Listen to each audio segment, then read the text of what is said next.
Lucas capítulo 6. Vamos al verso 36. Lucas 6, verso 36 al 42. Hoy cerramos la serie La Restauración. Hoy vamos cerrando la serie La Restauración. Y el mensaje o enseñanza de hoy es el perdón, el regalo de Dios. El perdón, el regalo de Dios. Ahora, ¿por qué voy a hablar acerca del perdón? Con ese tema voy a cerrar. Ahora, ¿por qué? Porque no hay restauración sin perdón. No hay restauración sin el perdón de sus pecados. No hay restauración sin el perdón divino del cielo. El asunto está en que el perdón ya fue dado hace más de 2000 años y la gente no quiere buscar ese perdón. Solo en Jesucristo encontramos ese perdón. No lo vamos a encontrar dando ofrendas, no lo vamos a encontrar dando indulgencias, no lo vamos a encontrar haciendo sacrificios, yéndonos hincados desde la puerta hasta el altar. No, el sacrificio ya fue hecho. A Jesús le dolieron las manos, a Jesús le dolieron los pies, le dolió su espalda y le dolió todo su cuerpo. Él fue molido. O sea, cualquier sacrificio extra sería en vano. No hay que andar poniéndose de rodillas, no hay que, como le digo, poner un sacrificio fuera de la muerte de Jesús. Ya ayunar es un mandato bíblico. Ayunar, ofrendar, diezmar son mandatos bíblicos. Me refiero a los sacrilegios más que todo, ¿verdad? Entonces lo importante es saber que Jesús ya pagó por mis pecados y puede encontrar perdón en él. Dice la palabra, tomé el verso 36 porque hemos estado hablando bastante de misericordia. Y dice la palabra, sed pues misericordiosos como también vuestro Padre es misericordioso. ¿Y por qué habla Dios de la misericordia? ¿Por qué le habla al pueblo que también ellos sean misericordiosos? Ahora va a entender, verso 37. No juzguéis y no seréis juzgados. No condenéis y no seréis condenados. Perdonad y seréis perdonados. Dad y se os dará. Medida buena, apretada, remecida y rebosando, darán en vuestro regazo. Pero escucha lo que dice aquí. Porque con la misma medida con que medís, os volverán a medir. Pero les voy a dar esto, el verso 38. Aquí dice, dad y se os dará. Mucha gente utiliza este pasaje para sembrar. Este mensaje no tiene que ver con la siembra, aunque se puede aplicar, pero directamente tiene que ver con el juzgar. Tiene que ver con el señalar. Dice, dad y se os dará. Como queriendo decir, haga juicio y se les va a hacer juicio. Pero cuando el juicio viene de usted hacia alguien, dice que a usted también se le va a dar medida buena, medida apretada, medida remecida, medida rebosando, darán en su regazo. Y después dice, porque con la misma medida que usted mide, lo volverán a medir. Y les decía una parábola, ¿acaso puede un ciego guiar a otro ciego? ¿No caerán ambos en el hoyo? El discípulo no es superior a su maestro, mas todo el que fuere perfeccionado será como su maestro. 41. ¿Por qué miras la paja que está en el ojo de tu hermano y no echas de ver la viga que está en tu propio ojo? ¿O cómo puedes decir a tu hermano, hermano, déjame sacar la paja que está en tu ojo, no mirando tú la viga que está en el ojo tuyo?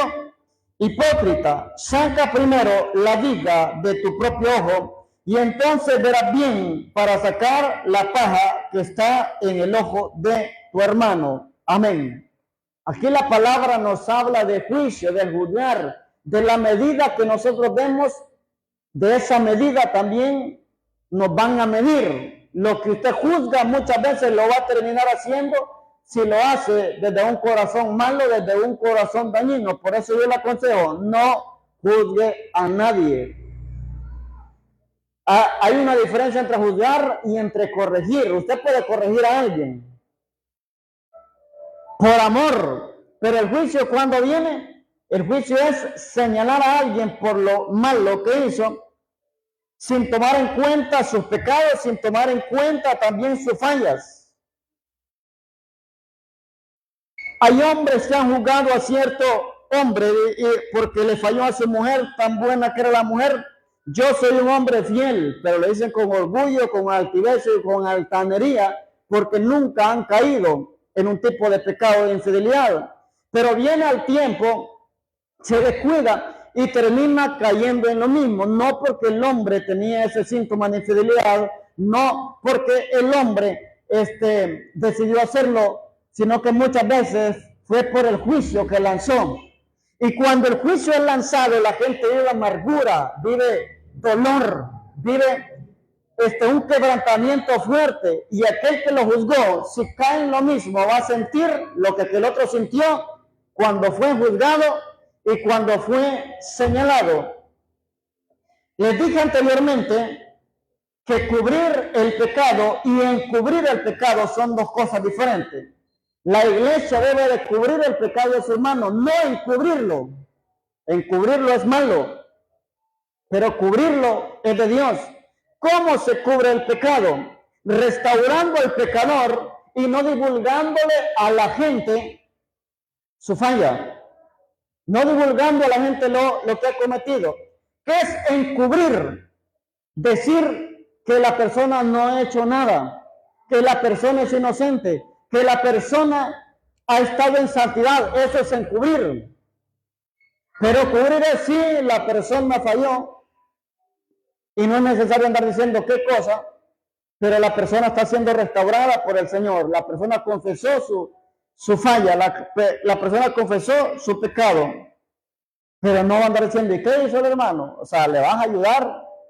No puedes ni con tus pecados y querés llevar los pecados de otro. No puedes ni con tus fallas y querés llevar las fallas de medio mundo. Mucha gente cuando pregunta no es para orar, sino para juzgar, para señalar y para más bien destruir.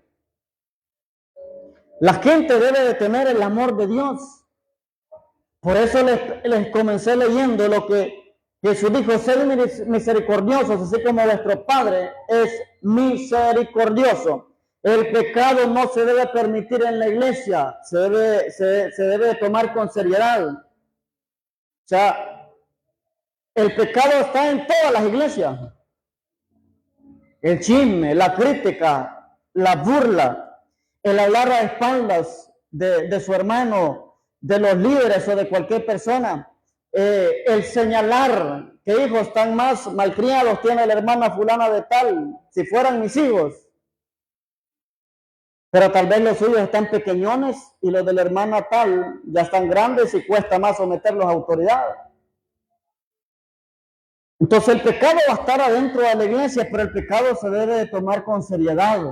El pecado no se debe encubrir. Se debe de cubrir la falla del hermano, sí, pero no encubrirla. No, él anda desordenado, pero como él es el único que toca guitarra, si lo sentamos, ¿quién va a tocar la guitarra? Mejor que canten con pistas y que la presencia de Dios se sienta, y no que alguien esté con la guitarra viviendo desordenadamente, porque eso es lo que le está transmitiendo y ministrando a usted. No es tanto eso, sino que la Biblia habla del fuego extraño. O sea, hay que estar a cuentas con Dios. Y hablo de pecados presentes. Si el pecado suyo fue hace 1 año, 2 años, 3 años, si usted se alineó con Dios, usted ya es perdonado. No cargue con esa cruz, no cargue con esa tribulación si Dios ya lo perdonó, si usted se alineó. Pero si en el presente la persona está en asuntos incorrectos, sale mejor que sea sincero. Nadie se muere por estar sentado, nadie se muere por estar en la banca, porque no es una eternidad, no van a ser 5, 6, 7, 10, 15, 20 años. Aunque yo conozco iglesias que hay gente que la han disciplinado por 13 y 14 años. 13 años, 10 años. Un varón que conocí tenía 10 años de estar sentado Yo digo que la disciplina no tiene que ver con castigo, tiene que ver con corrección. No es un castigo, es una corrección. Y no debe ser algo prolongado. El fruto que la persona esté dando va a demostrar si hay un arrepentimiento genuino. Si hay un arrepentimiento de corazón. Porque la persona sí puede morir espiritualmente. 10 años, 13 años se puede morir espiritualmente. Después no le va a dar ganas de orar, no le va a dar ganas de nada. Yo creo en la disciplina que restaura, en la disciplina que levanta, en la disciplina que más bien después de ser levantado vuelve con la doble porción del Espíritu Santo. Vuelve retribuido en esa disciplina, y creo yo. Pero en esa disciplina de 15, 10, 8 años, yo en eso sí no, porque en eso están matando su vida espiritual. Están matando su potencial. Pero también hay iglesias que la gente anda desordenada y andan como si nada. Porque es el que más diezma, porque es el que más ofrenda, porque es el que más aporta, porque es el que más da, porque es hijo de fulano de tal, porque es amigo mío, porque es amiga mía, si es pastora la que está al frente, va. Entonces, la disciplina, los hijos suyos son hijos, hijitos de sangre suya, pero cuando se equivocan, usted los castiga. Cuando se equivocan, usted los corrige. Por amor a su alma, porque usted no cree que el día de mañana, si usted no los azota, se los van a azotar en la calle. Si usted no los azota, el policía lo va a pechuguear. ¿Es cierto? Que si el padre no corrige, aunque no digo que los que estén solo pegándole, primero va con palabras, primero va con consejos, el último recurso es la vara. Aunque hoy tenemos una ley tan fea que si un hijo se queja ya meten preso al papá. Y después están diciendo que los presos ya no caben en las cárceles, pero por falta de corrección de los padres. Por falta de corrección de los padres. Entonces, se corrigen con palabras, se corrigen con consejos, y el último recurso, ¿qué es? La vara. Entonces, la iglesia se corrige a través del mensaje, se corrige a través de consejos, y el último recurso, ¿cuál es? La silla. La silla. Pero hay iglesias que son demasiado exageradas. Yo conocí un varón que pecó y que le falló a Dios. Le quitaron todos los cargos, pero ¿saben qué hicieron? Le dijeron, esta es la silla suya. Le pusieron la última silla. Y le dijeron, en esta silla se va a sentar de ahora en adelante. Y el varón se presentaba adelante o en la silla del medio. Pero le dijeron, no lo queremos ver adelante, esta silla es la suya. ¿Y cuánto me van a poner? Es que no sabemos todavía. Y el varón ya llevaba 3 años y nada. Y nunca le dijeron. Se terminó descarriando. O sea, la disciplina es para que el temor de Dios venga al creyente. Porque hay 2 casos importantes en la vida del cristiano. No tener temor de Dios. Abusar de la misericordia. No, si Dios me perdona. No, si Dios me está usando. Yo conocí a un varón que tomaba cervezas, lo llamaban y les profetizaba a la gente se sanaba. Y él decía, Dios a mí me usa. Los sábados iba a tomar, pero los demás días gente lo llamaba por teléfono y le daba palabra. Y él decía que la gente se sanaba. Dios me sigue usando, dice. Nunca se acomode a los dones del Espíritu Santo, porque puede hacer que los dones estén activados, pero Dios está lejos de usted, porque los dones son regalos. Por eso le llama carisma. Los dones son regalos de Dios que ahí los va a tener usted para el uso del reino, y puede hacer que la gente se salve, la gente se sane, pero usted puede hacer que quede descalificado, puede hacer que usted no logre la salvación.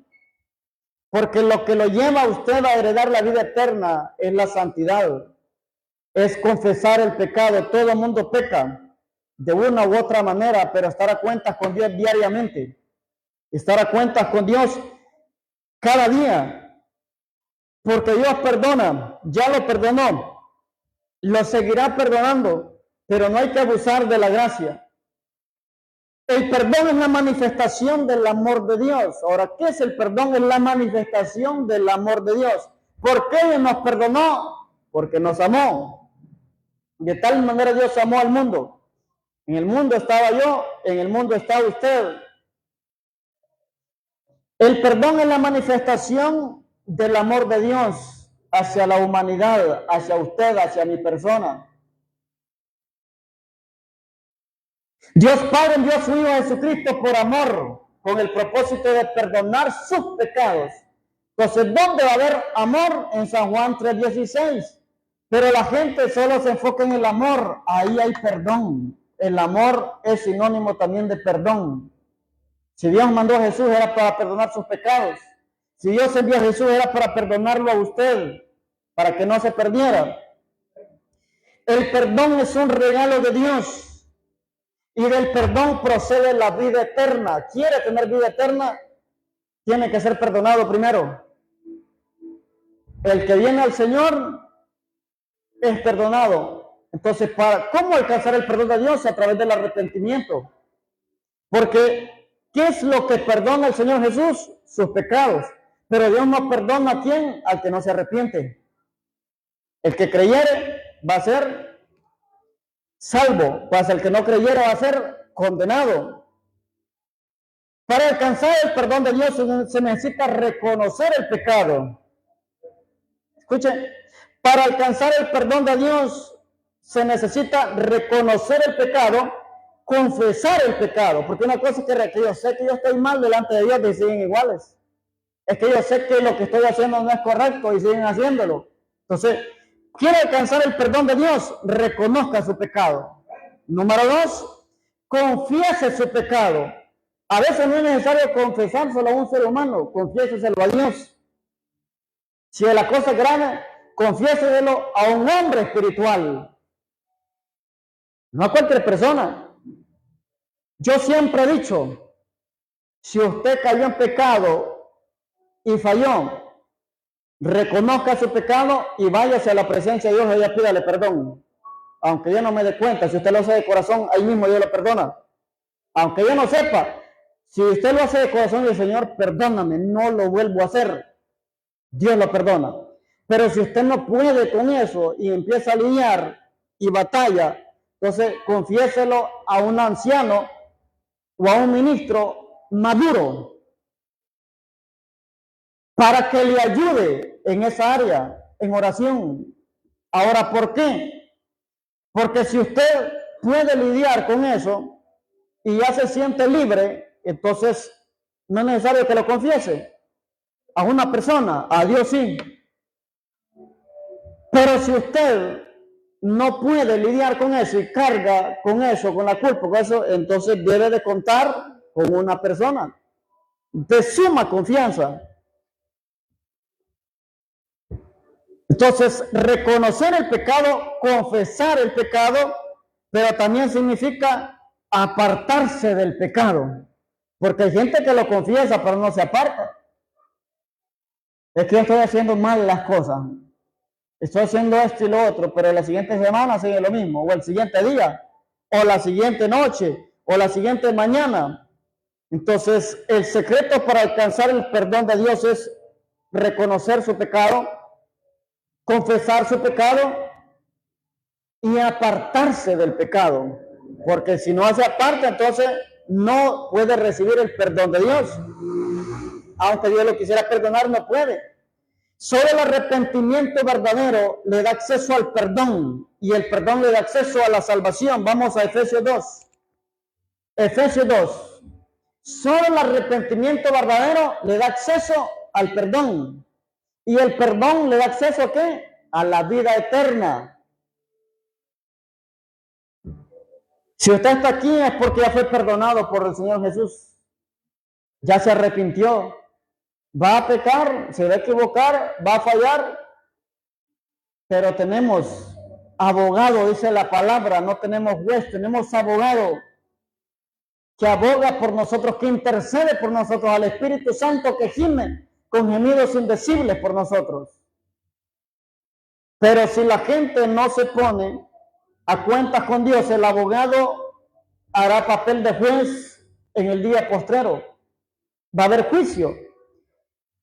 Efesios capítulo 2 del 1 al 10. Le voy a leer todos estos pasajes porque son poderosos para nuestra salvación.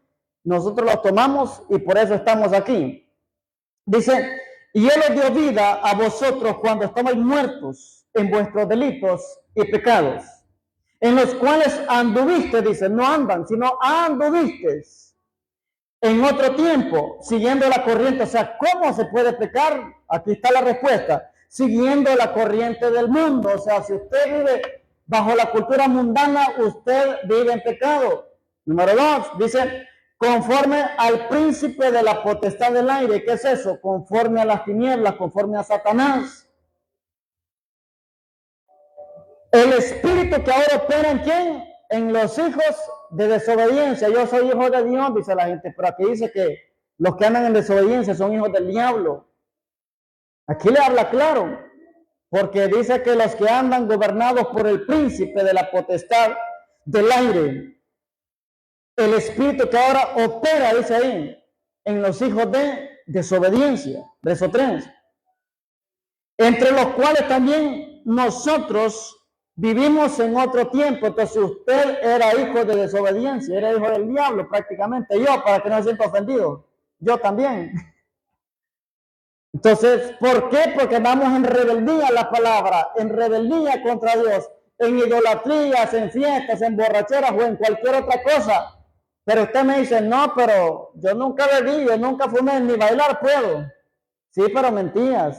Sí, pero criticabas. Sí, pero te reías de la gente, te burlabas del prójimo. Entonces, toda la gente que nace desde el vientre de la madre nace con el pecado inmutado de Adán y Eva. Imputado de Adán y Eva, perdón. Pero en Cristo somos nuevas criaturas.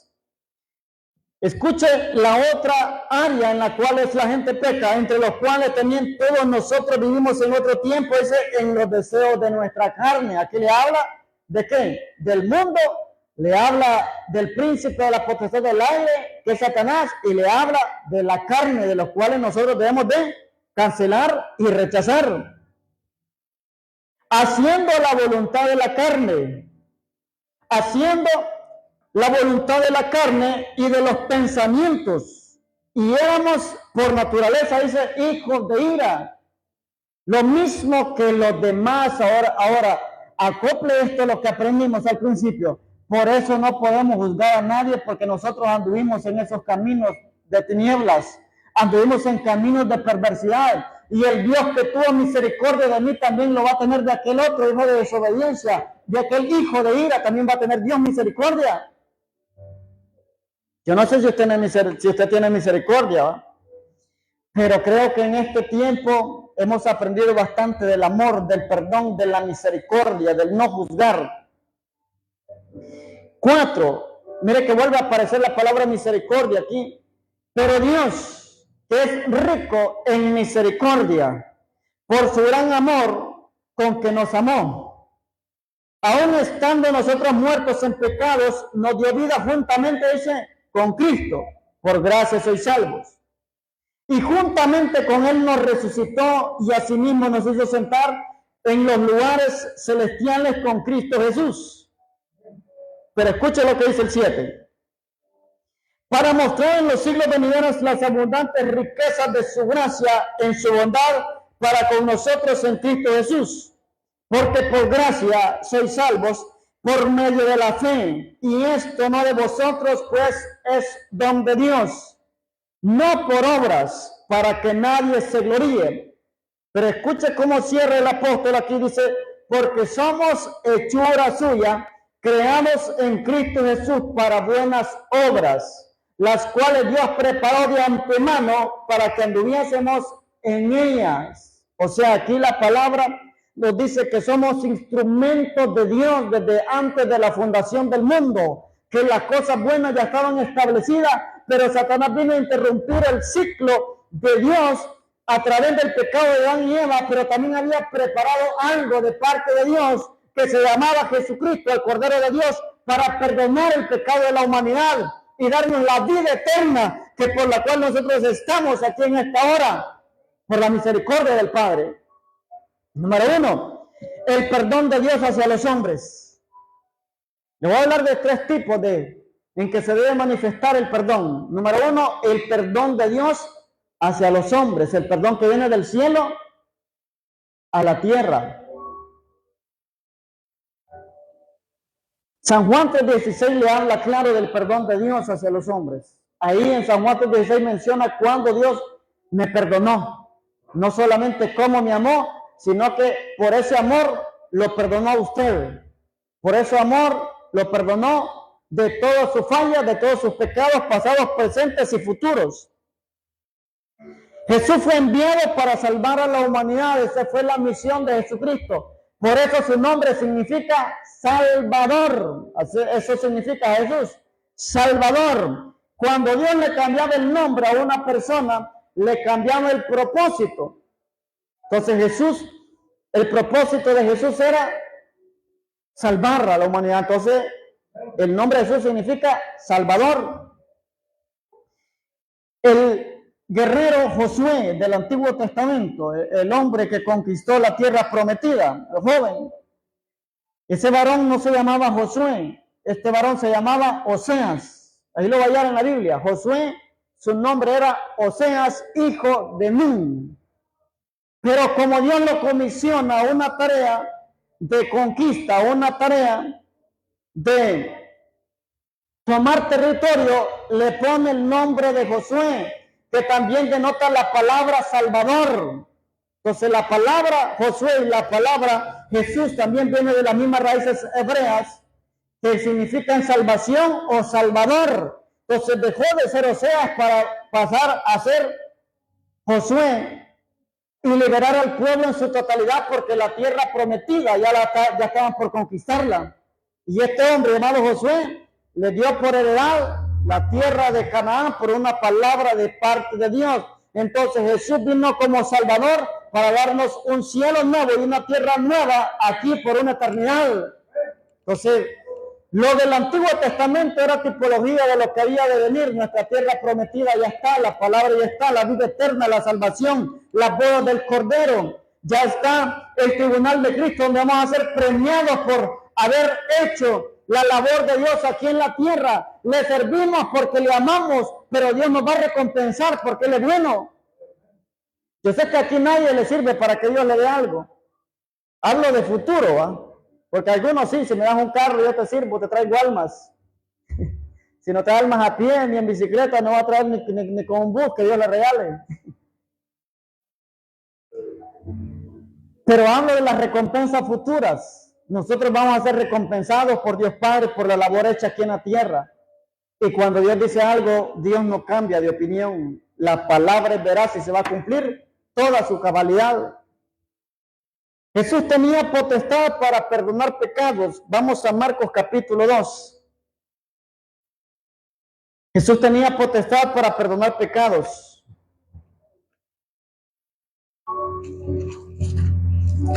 Y le voy a decir algo, lo impresionante es que Jesús ya estaba hablando en el presente lo que tenía potestad en el presente y en el futuro. Y ¿por qué le digo que leamos este pasaje? Porque cualquiera podía creer que Jesús tenía potestad de perdonar pecados después de la resurrección. Jesús ya estaba perdonando pecados desde que estaba predicando la palabra. Y Marcos se lo dice. Marcos capítulo 2. Escuche lo que dice. Entró Jesús otra vez en Capernaum después de algunos días. Y se oyó que estaba en casa. E inmediatamente se juntaron muchos, de manera que ya no cabían ni aún a la puerta. Y les predicaba la palabra. Entonces vinieron a él unos trayendo un paralítico que era cargado por 4. O sea, 4 personas trajeron un paralítico. Entonces, Expansión de Gloria tiene una gran demanda, porque esta gente, hasta los paralíticos llevaban chineados, y usted no puede traer a alguien que puede caminar. 4 personas. Por eso alguien dijo, los verdaderos amigos son los que te llevan a Jesús. Y escucha qué impresionante. Dice, entonces vinieron a él unos trayendo un paralítico que era cargado por 4. Y como no podían acercarse a él a causa de la multitud, descubrieron el techo de donde estaba y haciendo una abertura bajaron el lecho que yacía el paralítico. Al ver Jesús la fe de ellos, oigamos bien, la fe de los amigos del paralítico, dijo al paralítico: hijo, tus pecados te son perdonados. No le dijo levántate, no le dijo tu fe te ha salvado, tu fe te ha sanado, le dijo hijo. Y oigamos bien la paternidad, ya estaba Jesús modelando la paternidad, porque le dijo hijo, le dijo tus pecados te son perdonados. Pero ya estaban los demás claudicando en sus corazones, diciendo que con qué autoridad este hombre podía perdonar pecados. Solo Dios puede perdonar pecados. Lo que ellos no discernieron era que estaba Emmanuel ahí, Dios con nosotros. No lo pudieron discernir. No pudieron discernir que Jesús era Dios. Pero le voy a decir algo: no vamos a juzgar a los fariseos, aunque ellos no aprovecharon esa gran oportunidad. También jugaron un papel importante, porque si ellos hubieran tomado a Jesús como el Rey de Reyes y Señor de Señores, Jesús no va a la cruz, y era necesario que Jesús fuera a la cruz y fuera rechazado para la salvación suya y para la salvación mía. Entonces la ceguera de los fariseos y del pueblo, aún el pecado de Judas era necesario. O sea, Judas, a pesar de que lo critican mucho, de que mucha gente hasta creo que lo odia, gracias a él también jugó un papel importante en la salvación nuestra. Que le voy a decir algo: cualquier pecado que usted cometa le es perdonado. Judas se ahorcó y dele gracias a Dios que usted no fue Judas. O sea, que no nació para hijo de perdición, dice la palabra. Usted nació para salvación. Usted nació para vida eterna. Usted nació para vivir en la gloria de Dios hasta la eternidad. El Padre envió al Hijo a sacrificar su vida por los pecados del mundo. Jesús demostró el amor del Padre en la cruz del Calvario. O sea, qué rara manera, ¿verdad?, de amar. Amar al que me mató, amar al que me latigó la espalda, amar a aquel que me estaba dando con el martillo y atravesándome clavos. Solo Dios puede tener ese amor, porque hasta ellos los amó. ¿Qué dijo Jesús? Padre, perdónalos porque ellos no saben lo que hacen. Ahora, ¿por qué? Porque el diablo los había cegado. Ellos no sabían que era Jesús, que era el Hijo de Dios. Lo tomaban como el carpintero, el hijo de José y María, como el blasfemo, haciéndose pasar por hijo de Dios, haciéndose pasar por Dios mismo, perdonando pecados, blasfemando. El amor de Dios trajo el perdón por medio de la sangre. La sangre es sinónimo de perdón, de salvación, de redención. Y escuchen esto: en el Antiguo Testamento los animales traían perdón por un año, pero Jesús se sacrificó para perdonar tus pecados para siempre. O sea, no por un momento, no por una ocasión, no por el año 2025, esperar el perdón de los del 2026. Desde el momento que usted nació, sus pecados ya fueron perdonados, porque todos nacemos bajo el pecado de Adán. Pero al venir a Cristo, hemos nacido de nuevo. Olvídese del pasado. Usted es nueva criatura en Jesús. O sea, usted ya nació de nuevo del agua, ya nació de nuevo del Espíritu, y va a ver el reino de Dios. San Juan 3. O sea, solo los que nacen del agua y del Espíritu van a poder ver el reino de Dios, entrar en el reino de Dios. O sea, tenemos acceso al reino ya, porque somos nuevas criaturas. Las cosas viejas ya pasaron y Dios ya está comenzando a hacer cosas nuevas y vienen cosas mayores para los que le aman. Número 2.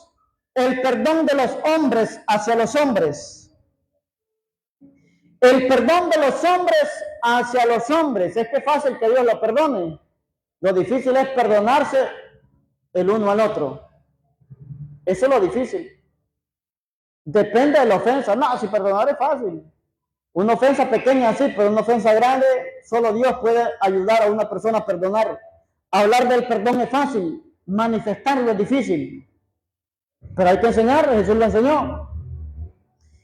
Mateo capítulo 18. Jesús enseñó acerca del perdón. Tenemos que predicar perdón y no solamente predicarlo, sino que aplicarlo, manifestarlo. Mateo 18, 21 al 35. Jesús nos ha perdonado, Jesús nos ama, Jesús nos quiere. La gente no quiere a Jesús. Jesús se nos ama. Si la gente ama, es que yo amo a Dios, dice, y se congrega la gente. Es que yo amo a Dios y me oran. Es que yo amo a Dios y mi Biblia tienen. Cuando uno ama a alguien, quiere estar seguido con esa persona. El recién casado, yo nunca he pasado eso, ¿va? Pero imagino que el recién casado, sea que se casó, que se la robó, algunos roban, ¿va? El primer día que se lleva a la muchacha, yo creo que se va para trabajar, le amarran la comida y quiere llegar rápido para verla de nuevo en la casa. Ahora, ¿por qué? Porque hay amor, porque hay deseo de estar en compañía, platicando, ver a la persona que uno ama, pero hay mucha gente que ama a Dios, pero sus acciones dicen lo contrario. La gente por amor cambia. Yo no sé qué áreas ha cambiado usted por su esposa y qué áreas ha cambiado usted por su esposo, pero el amor lo hace cambiar a uno cosas. Y le voy a decir algo, los hombres debemos de dejar el machismo, porque siempre va a haber alguien que tiene el hogar todo arruinado y cuando usted es obediente a su esposa, no es que lo va a gobernar, pero sí un consejo sabio se lo puede tomar en cuenta. Pero cuando su esposa le dice cosas y usted le hace caso, se van a burlar de usted, se van a reír de usted, usted no tiene que ser machista tampoco. Si la mujer le dice deja de beber, deje de fumar, va a dejar de fumar, dejar la calle, deje la calle. O sea, porque quiere el bienestar para su vida, el bienestar para sus hijos.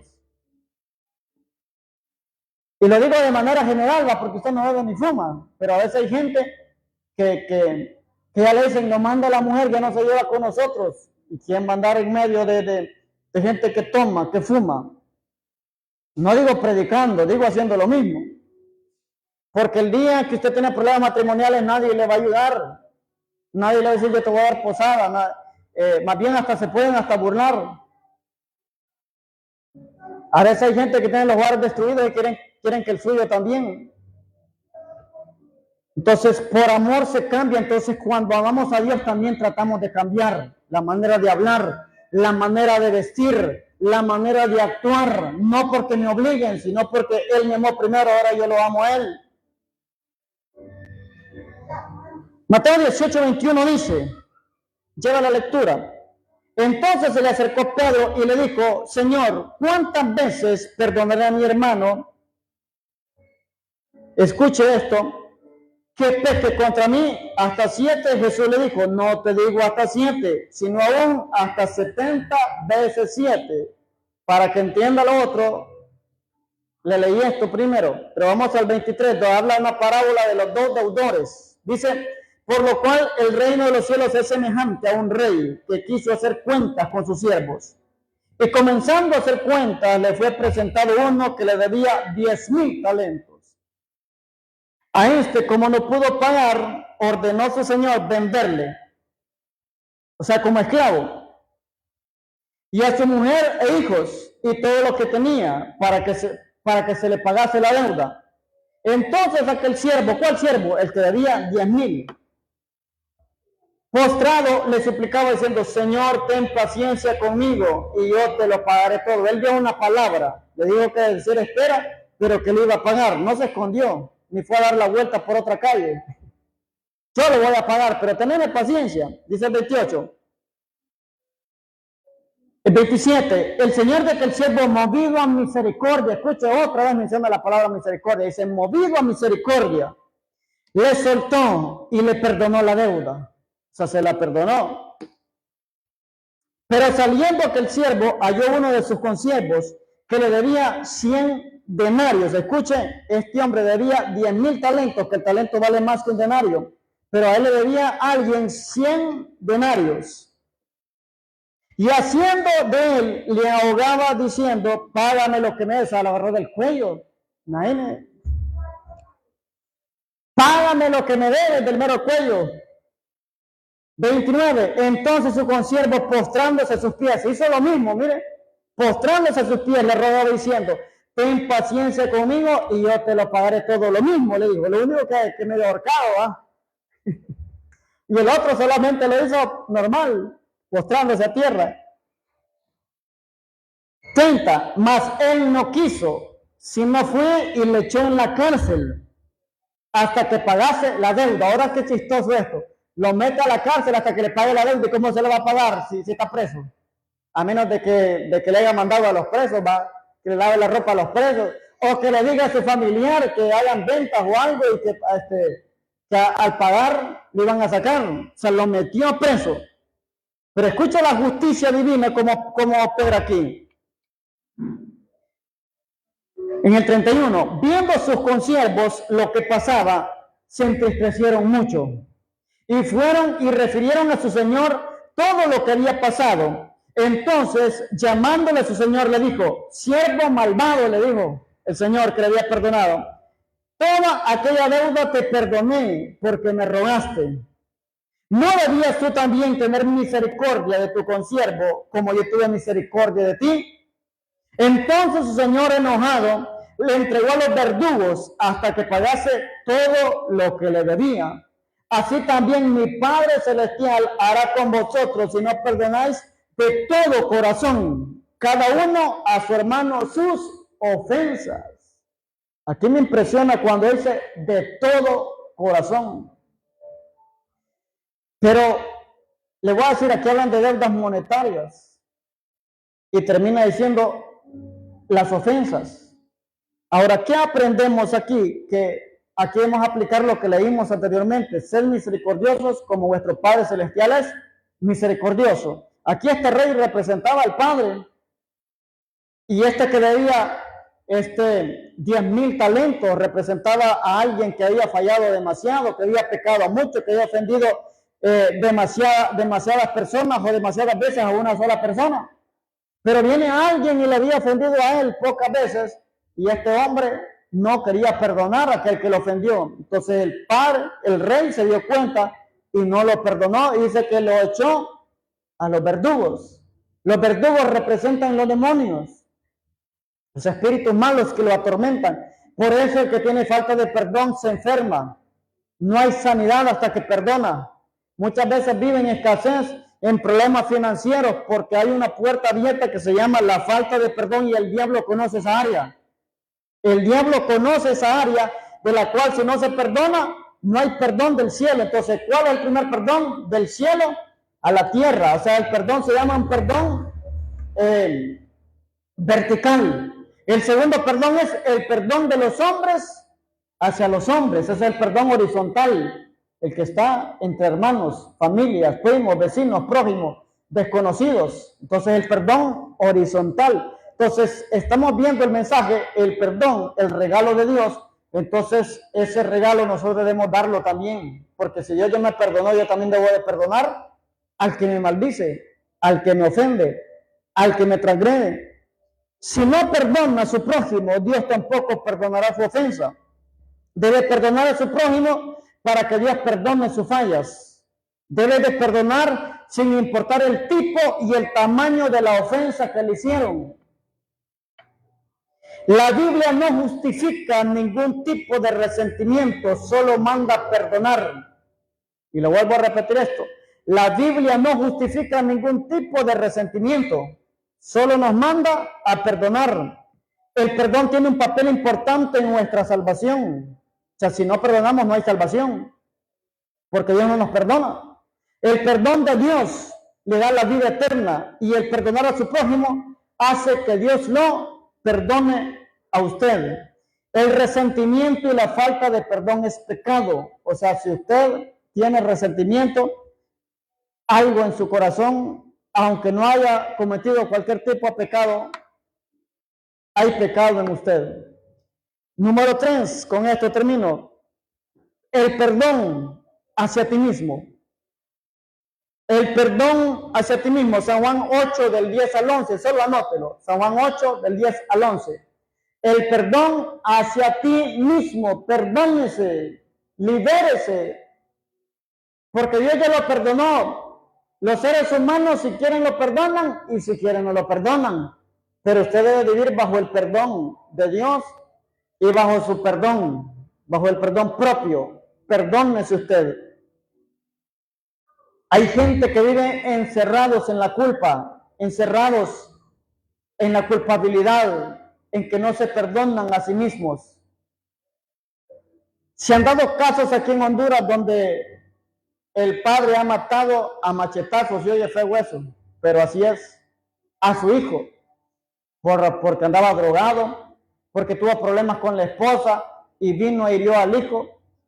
Dios lo perdona, los seres humanos lo perdonan, algunos no lo van a perdonar, pero lo más duro es que se perdone al mismo. O sea, el perdón propio, a veces eso afecta el perdón propio. Pero yo digo que si Dios ya lo perdonó, usted también perdónese, porque usted no es más que Dios. Y si los seres humanos lo juzgan y lo condenan, si Dios ya lo perdonó, tenga paz en el corazón y perdónese a usted su error, su pecado. San Juan 8 del 10 al 11 le habla de la mujer que cometió adulterio. Dice que Jesús se puso en pie y le preguntó a aquella mujer que dónde estaban los que lo acusaban. Y le preguntó, ninguno te condenó. Y ella respondió, ninguno, Señor. Pero después Jesús termina diciéndole, vete y no peques más. O sea, perdónate a ti mismo, pero no sigas cometiendo el mismo pecado. Porque hay gente que dice, no, Dios ya me perdonó. Las veces que yo caiga, Dios me va a levantar. Es cierto. Pero las consecuencias las vas a vivir.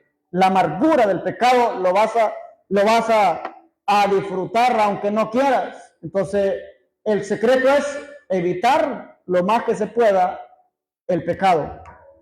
Porque el hecho de que la restauración exista no le conviene a usted ni a nadie pecar, porque las consecuencias son inevitables. La culpa es el enemigo de perdonarse a sí mismo. Escuchen, la culpa es el enemigo de perdonarse a sí mismo. ¿Por qué usted no se perdona? Por culpa.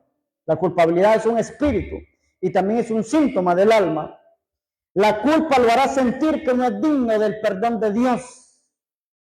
O sea, cuando usted se siente culpable de que yo no soy digno, yo no me merezco esto. Mucha gente por culpa se suicida. Judas se suicidó por culpa. Eso fue el síndrome de Judas, la culpabilidad, y lo mandó a la muerte a buscar una soga. Entonces, usted evite la soga, evite la pastilla de curar frijoles. Mejor vuelva a Cristo, vuelva hacia el Señor. Ahora, ¿por qué la culpa lo hace sentir indigno? La verdad es que nadie es digno. La sangre nos hace dignos. Entonces, apropiarse de la sangre de Jesús. La culpa bloquea su libertad y su restauración. Si usted se siente culpable, jamás va a poder ser restaurado. Porque para venir a ser restaurado a los pies de Cristo, primero necesita perdonarse a usted mismo. Porque si Él ya lo perdonó, ya no se culpe usted, ya no se condene usted. Ninguna condenación va a haber para los que están en Cristo viviendo en el Espíritu. Los hombres lo pueden juzgar, pero si Dios ya lo perdonó, usted es libre. O sea, usted es libre, usted es libre, usted es libre, porque nadie lo puede condenar, nadie lo puede acusar. O sea, usted es libre. Aunque le digan, esto hizo aquello, usted es libre. No ponga oídos al juicio. Los hombres lo pueden condenar, pero si Dios ya lo perdonó a usted, perdónese usted mismo. Perdónese usted mismo, ya nos cargue con esa culpa. Hoy cerramos la serie de la restauración y creo que la mejor enseñanza es hablar acerca del perdón. Primero, el perdón de Dios hacia el hombre. Número 2, el perdón de los hombres entre los hombres. Y el tercero, el perdón a mí mismo, el perdón interno, el perdón que debo de apropiarme del sacrificio de la sangre de Jesús, en la cruz del Calvario. Póngase de pie.